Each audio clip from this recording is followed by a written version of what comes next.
Hey guys, I'm Deepthi Desikan, and in this video we're gonna be doing like a life update of sorts. It's going to be 1 year since I have given birth, so I've never really spoken about my birth story, how my life has been so far, work after the birth of my child. Just sit down, get ready with me without talking about products, without showing you this, that, this is better than that. Just a relaxed sort of a video to break from the routine, because this is a weekend that I'm filming this on, and I just wanted to do something that would make me happy and make me feel relaxed as well. Like, this is what I like to do when I want to feel relaxed as well. So yeah, anyways, I got a haircut and a hair coloring done recently, so I'm so happy with that because my hair was so long, you guys. It was touching my bum, so it was about time I had to chop it. It was just feeling heavy and it was getting hard to maintain because it was 2 years since I chopped it off. A major portion of my hair is gone and I just feel really nice and light, and I just wanted to get like a makeover just to feel good. And yeah, so anyways, before we start off with the video, I want to apply something on my lips because I feel like it's just, my face is looking really dull and a lip color would always fix it. So for lipstick, I have something that I have never seen before, and I'm sure you haven't seen too, because this is certainly a unique product. There are 3 lipstick shades in this one bullet. So this is the Staze 929 3-in-1 Love Triangle lipstick. So this is what the lipstick bullet looks like. You get 3 different shades. So there's one shade on this side, one shade on this side, and one on this side. So when you apply it this way, you get the best of both. So you don't have to buy 3 different lipstick bullets just to try out 3 different shades, or just get the shade that you desire. And if you own a couple of these or just 2 of these, you can mix and match, and the possibilities are a lot more to get your own unique shade and to find the shade that you were always looking for. So these lipsticks are super pigmented, okay? One swipe intense pigmentation. They glide on your lips. They're really comfortable, and the best part is they are transfer proof. A bullet lipstick that is transfer proof, that is comfortable and lightweight. Because it's transfer proof, of course, it's long wearing as well. You get different shades that you can pick according to your preference. There are nudes, there are deeper shades, deep red, wine shades, and all of that. So this is how I like to apply this lipstick, taking the darker shade on this side, the lighter one on top,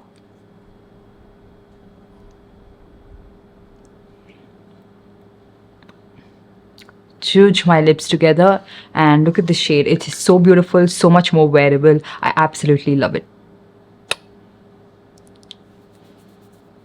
So I'm trying to take off the swatches. It doesn't really come off easily. That's what I mean. I've never seen a bullet lipstick that is this long wearing yet comfortable on the lips. I have already like very dry lips, so it's not the lipstick that is adding on to the dryness. I just have very dry lips. So for me, I find it to be really comfortable, which means if you are someone with really nice, luscious, plumpy, juicy lips that are not so dry and hydrated, you would absolutely love it. Storage of these are not a problem, especially if you have a smaller makeup collection or you don't really have a large space to store. And I know a lot of people don't really like to own a lot of lipstick bullets because, again, they like to have it very minimal. You would absolutely love this. I have lipsticks that, come like 5-in-1. It's stacked one on top of the other. Sometimes you just like, when you're pushing it out, you kind of mess up the bullet. That doesn't happen with this one. It's really nice and sturdy, the packaging. And also the formulation is like that. So it doesn't really get messy at all.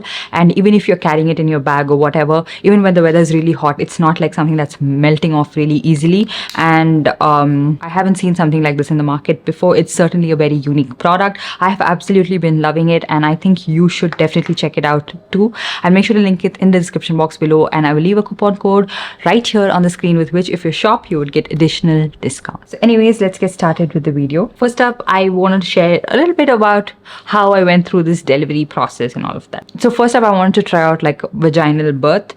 I think that's what most of us, when you get pregnant, try. I think you keep in mind. I'm not sure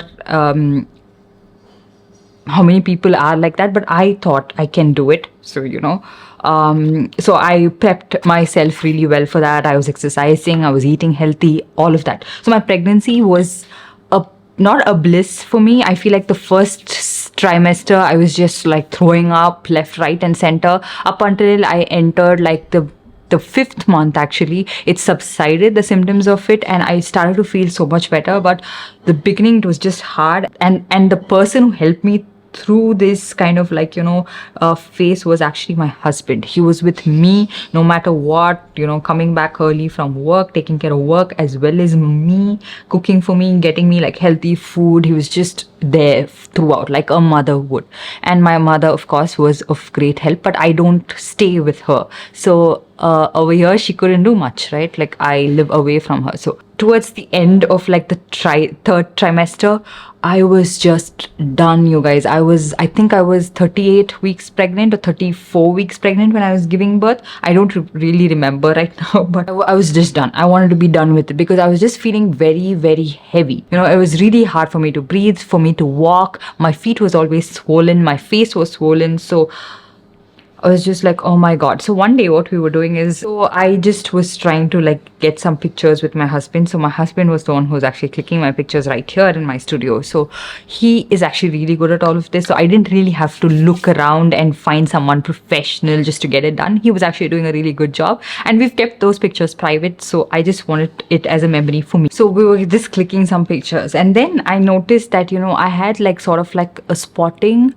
and I had a lot of like discharge that looked like blood. So then I called up my doctor and she was like, why don't you just come to the hospital? We'll just have a check.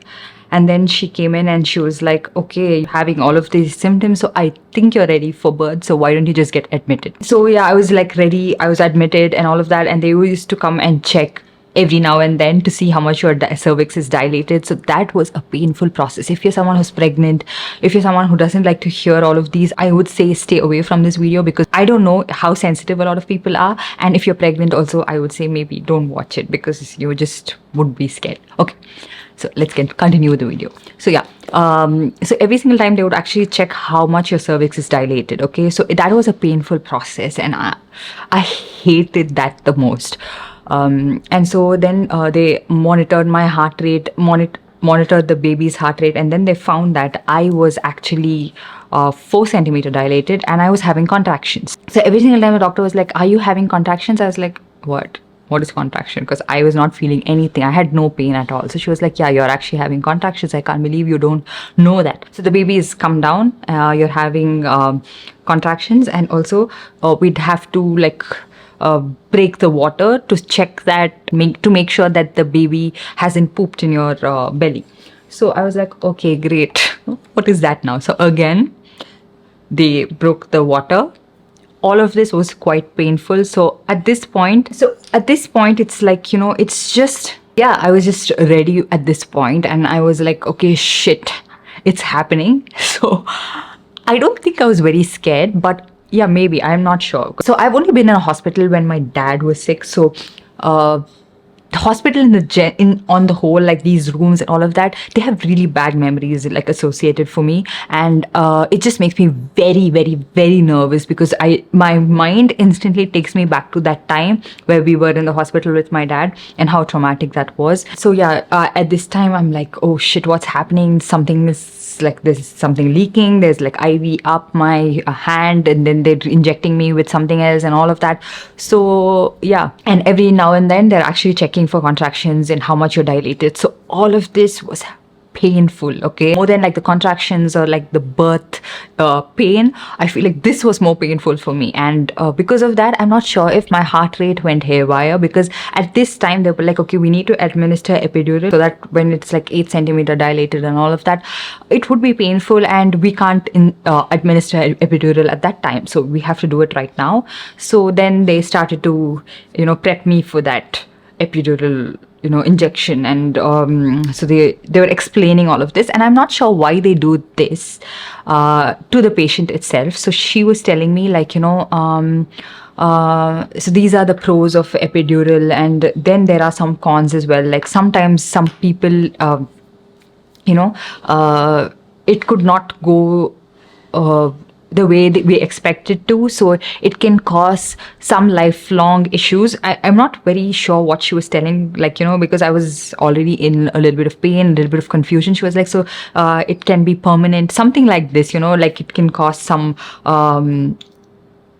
something she mentioned that could be permanent. It is not reversible. It could be lifelong. It can make you paralyzed. I'm not sure what she actually mentioned. Okay, so I was like, what? You're telling me all of this because I am already not in the right mindset, because I'm in pain and I'm in like confusion, and I'm like, oh shit, I have to push the baby through. And I could hear people giving birth, so it was really loud and painful. So at this time I'm already like, completely meter off. I'm like, oh shit, why did I decide to get pregnant? Why am I deciding to have this baby? So that's how my mindset was. I was already really, really scared. All this while I can hear them conversing with each other that, there was a patient that they were treating the previous day or something, and they had a code blue.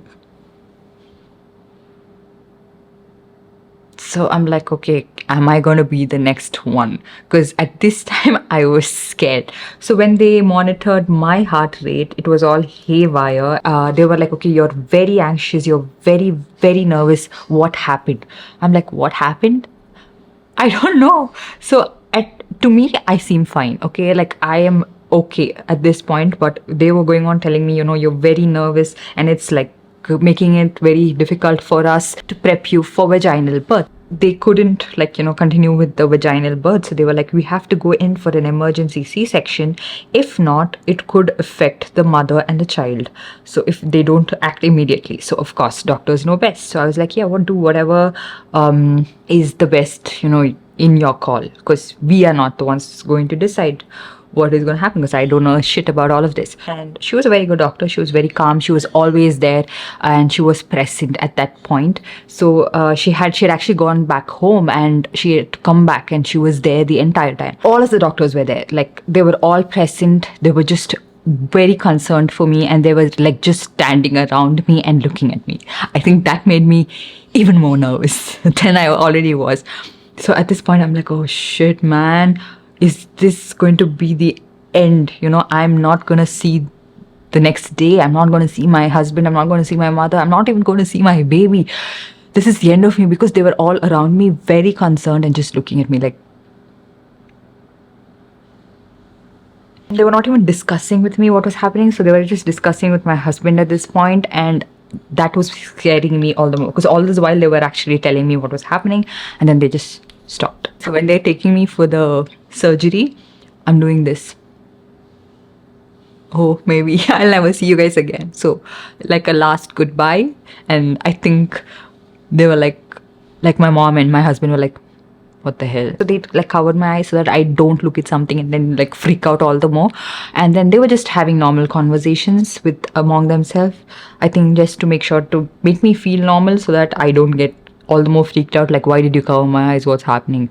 So yeah, the entire procedure was kind of like very smooth for them. They were asking me, what child were you thinking it's gonna be? I was like, I think it's gonna be a boy. And they were like, what child does your husband want? And I was like, oh, he always wanted a girl. So yeah, then they took out the baby. I could hear like a screeching cry, and then they were like, your husband is right, it's a girl. Congratulations. How did he know that? Like, he was so sure. We of course don't have any gender reveal in India. We are not aware of the gender because it is against the law to determine the gender of the baby. I think he had that instinct. He was so sure that it is going to be a girl. When the baby was born, I was very happy. I didn't care about the gender of the baby. I just wanted a healthy baby, and my baby did turn out to be healthy.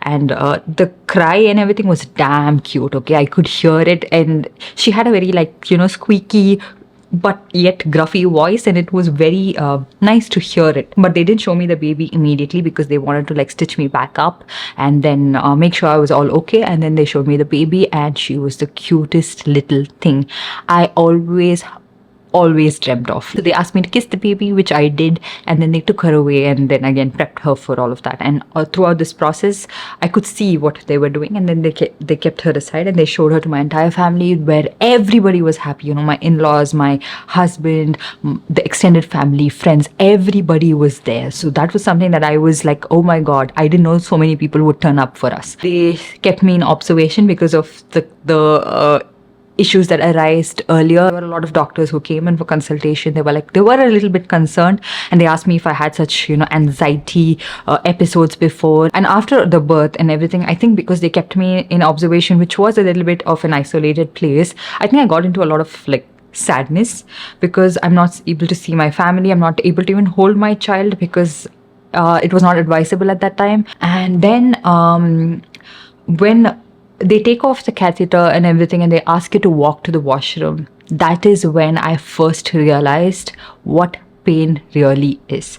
That first walk was the most painful walk in my entire life. I was just all on, like, I could just crawl up. That's how I was. I was all bent, pain. That's all I felt. I was always this very like chirpy, happy person, and I was just so down in the dumps. I was not talking to anyone. I was just very, very sad, and I couldn't do much for the baby as well. I think I had too much of expectations. Maybe I think this is how it is normally, but I have not been through it before, right? And I've not seen anyone been like going through it. I've just gone and visited people after they've given birth. So I don't know the process, and I didn't really maybe even like read up or be very well informed because I think I didn't want to do it as well. Maybe I'm not sure. It took me about a day after this to walk. Okay, so they asked me to walk, do a little bit of walk around the ward, around the halls of the hospital, so that I can go back home. So by the third day I was ready for discharge, and they were like, okay, we're sending you home. The entire time I was just very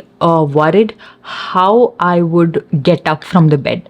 So the hospital beds, they have the reclining thing and all of that, so it's a lot more easier, because my pain was so intense that I was just only thinking about that the entire time. Like, when I get back home, how am I going to go to the bathroom, and like how am I going to get up from my bed? This was the only thing that was in my head, and apart from that, everything else just was okay by this time. And then they were like, okay, you're ready for discharge. And then the recovery process, it takes about 15 days, I think, for the pain to like subside a little bit, like for you to be able to get up from the bed. For me, it was like I could never sleep on my sides, not on my left, not on my right, so it was just a little bit harder to get up from the bed and all of that, because you either turn to your left or your right. You can't like just get up like this because of the pain, the intense pain. So it was a task. It was like a circus. I would like move this way, that way, jump out of the bed and all of that, and then get down. And so a lot of people told me like by around 15th day mark, it should be a lot better. And that 15 days seems like eternity when you're actually going through it. But yeah, around like the two weeks, I was just a lot better. It was a lot better for me. But yeah, you are not advised to carry anything heavy. You can't carry anything apart from your baby's weight. Like, that is okay for me. But apart from that, nothing heavy. You don't lift anything. And I'm that person who would like take up chores, and I used to be like on my toes, lift, push, all of that. Nothing of that sort. So after all of this, what I feel like is we need to normalize any birth, okay, be it vaginal, be it C-section. So both of these are very well thought after birth processes. So if you can give birth vaginally, go for that. If not, it's not the end of the world. C-section is just as good. I mean, the right call was made and nothing bad happened. It's just there for a reason, and it helped me a lot. So there are pros and cons for both, I feel like. And for me, I personally feel like I couldn't have done it any other way. For the kind of person I am and for the pain tolerance that I have, I cannot now imagine ever going through the vaginal birth and the pain that comes with that, and the process that it is. Okay, so I am happy with what happened to me. And I feel like it's just a very taboo sort of a thing that we're always like stuck on this, vaginal birth is considered normal, C-section is not. So it's just etched into your mind through years of programming, and I feel like we need to break from that. Not everyone is going to have the same kind of birthing situation, birth process. So whatever it is, we need to welcome it with open hands. Both are just as painful. Both are a major like process, and it's something that a woman's body does go through a lot to do all of this, and the recovery and everything is just as painful. And nothing should ever make you feel like this could have been something that I should have done, and this is not good enough for me. Same thing goes with like your feeding journey as well. I don't think anyone should tell you what you should be doing, first of all, because it is your body, it is your choice, it is how, it's hard for a lot of people. So if you want to breastfeed, that's good. If you want to formula feed your child, that's also good. I don't think you should shame anyone for that choice. Fed is best. You don't want to leave your baby hungry. So all you think of as a parent, as a mother, is that your child is fed. On the other hand, it's a choice that I made. I wanted to breastfeed my child for at least a year or a year and a half, and I'm still on that journey. So, apart from all of this, how was it, having a child? How is it, and all of that? Again, that is also comes with, I mean, again, it's also something that is like a bittersweet thing. Your child would be the sweetest thing you've ever seen, ever met, and you would never know that, a person you just met can actually have all of your heart, and your life sort of starts to revolve around this child, and every single thing you do, every decision you make revolves around that child. So that's how my life has changed. It takes a lot of time to get into that mode, to accept that your life has changed forever. I think the first thing I did when I came back home here is I started to cry, because I know my life has changed forever. It's just not going to be the two of us, which was a lot more easier, right? Like, you don't really have a little kid, little offspring that depends on you. You could just live the life you wanted. You could just go wherever you wanted. You could just be however you want, eat whatever you want, just like do whatever you want. But it changes a lot more after you have a child. Responsibilities have increased. There are a lot of things on your shoulders. So I think I was just into that realization mode, and I kind of like freaked out a little bit. Like, it took me a couple of months to get into that realization mode. I mean, it's completely okay as a mother to miss your older self. I don't think you should be ashamed. Not everyone is born prepared for all of this. A lot of, even your sleep routine is like haywire, and your life is like revolving around that, nursing that child, taking care of that child, just, making sure she is okay, in the newborn phase or even the other phases. You're always like, is the child even alive? Like, when she's sleeping, I used to be like, is she breathing, or have we done something? So when you're swaddling her, when you're like bathing her, everything, you're always like so tensed and worried. So as new parents, it is very common. I mean, as parents itself, it's very common, like, to be like, oh, my life has changed.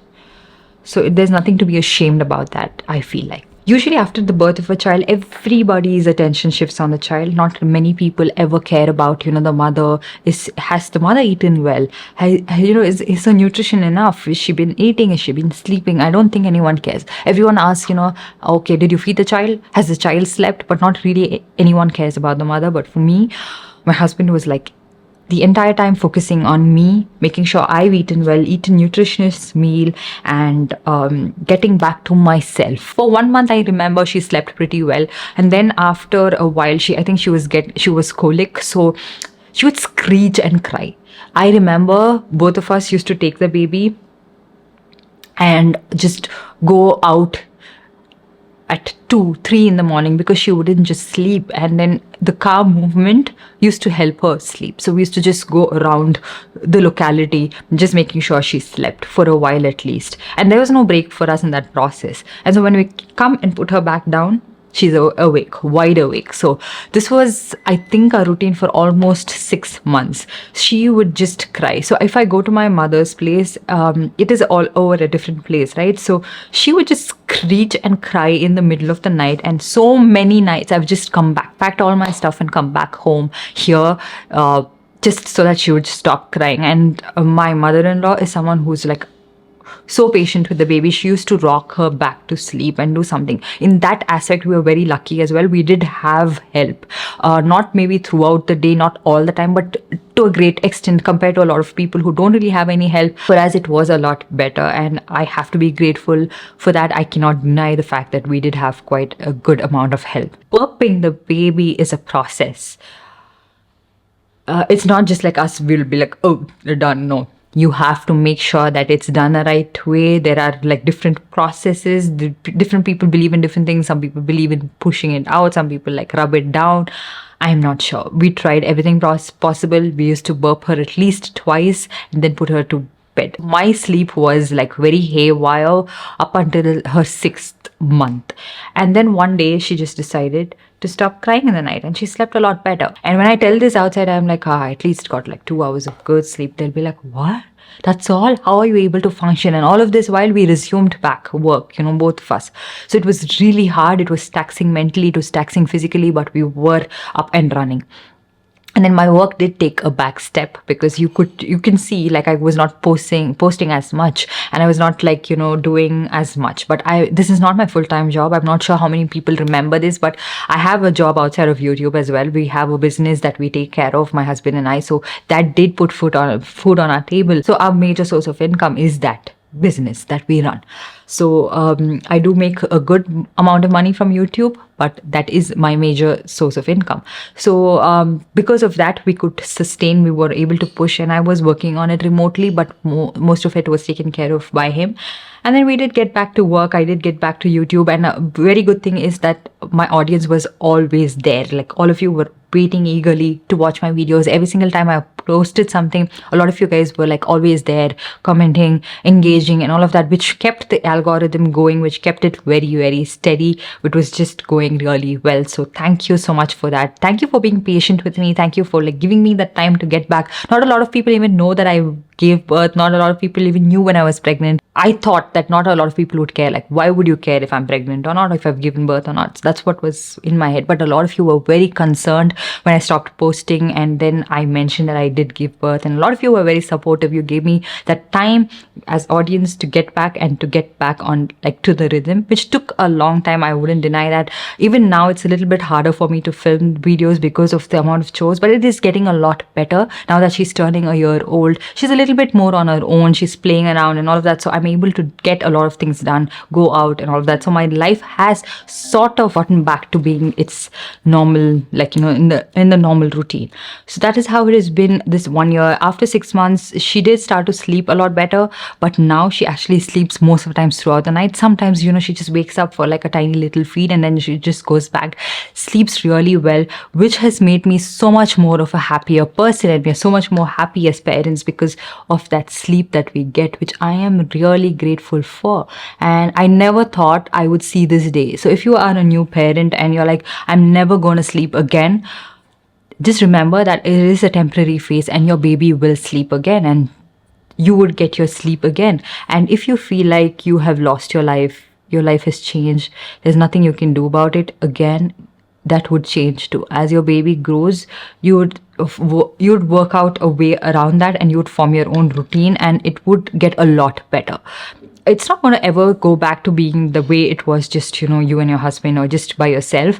Your life does change, and sometimes that realization does make you feel a little bit somewhat, but over time I feel like you do get a lot better, you feel a lot better. And in terms of, like, you know, yourself, you just start to feel more and more of yourself as your child is growing up. So just you have to be a little bit patient, and time is truly something that helps you heal with this thing. Okay, so just don't be hard on yourself. Just don't try to get back into the routine. Give your body that break. Give yourself that time to heal, and then you can slowly start doing whatever makes you feel yourself again. So right now, like that, we're going to touch that 1 year mark. I feel like I could have been so much more happier. Because I'm not sure if I would want to have another child. So this was the only birthing process I was going through. I could have probably been a little bit less harsh on myself and a little bit more kinder to myself and just enjoyed this process. But as parents, it's a little bit harder for you to enjoy the growth of your child. It's just on you to take that decision. Are you hungry? Okay, should I feed you? So it's all on you. You decide. So I want that stage where, you know, she's able to communicate with me and tell me what is happening and all of that. But apart from that, I do miss a certain like period of her. I would miss this phase. Like if I'm thinking about myself 2 to 3 years or 4 years from now, I would miss all of this. I want to be more happier in this process. So now she's teething, so I miss that time where she had no teeth at all. That's the most beautiful smile. There's something that you'd always miss about your child as they grow up. So I think I would also be that mother, but I just can't wait for her to grow up as well. So I think she would be a fun kid to be around. I can take her around everywhere and travel the world with her. So yeah, throughout this, I feel like, you know, it takes a village to raise a child. And if you're doing it by yourself, I am really, really, truly appreciating you from the bottom of my heart, because it is very hard to do it all by yourself. I mean, not even you don't even get a break. So yeah, that aside, coming to the work aspect, I have resumed work full time. As you guys can see, I'm all back and I'm all ready and all of that. I did get a couple of opportunities where I had to travel and I declined because of my child. I don't resent it. Don't actually really even want to travel. I just like being with her. I like to be here and I don't want to travel with her. So yeah, I did have to turn it down. And yeah, in terms of career wise, YouTube has been doing really well for me. I am not someone who's very active on Instagram. I do always tell like myself that I have to be very active on Instagram, but I've never done that. But YouTube on the whole is doing pretty good for me in terms of monetary aspect of it as well, in terms of like the growth as well. I'm really loving it. So I am this person who you would never see if I'm actually growing or not, because I don't really ever mention all of this out. Okay, right now I think it's been like 5-6 years since I started my channel. This is the first time you're even hearing me talk out so many things that are personal. So in terms of that, the growth and everything has been really good for me. A lot of people look at it from outside. I do get these kind of comments, like passive aggressive comments. There's a reason your channel hasn't grown because you're so rigid, you're so stubborn, you don't like to do this, do that.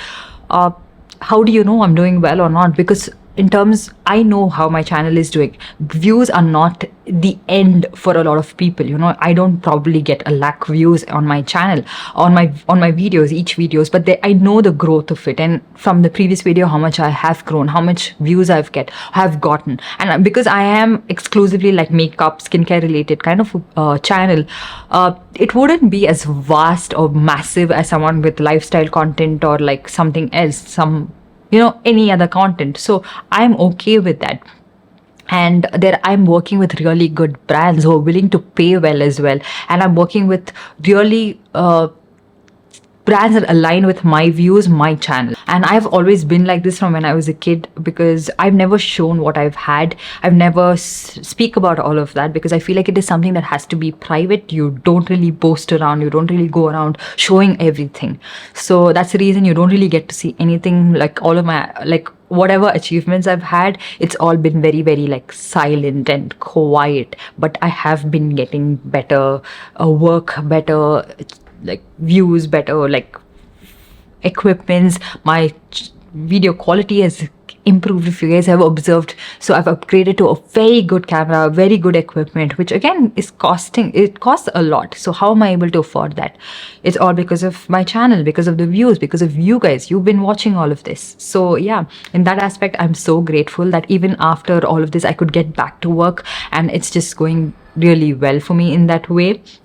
So yeah, what is in the future for me, I'm not very sure. I want to get into lifestyle vlogging sort of content, but I'm not sure how I want to go about it.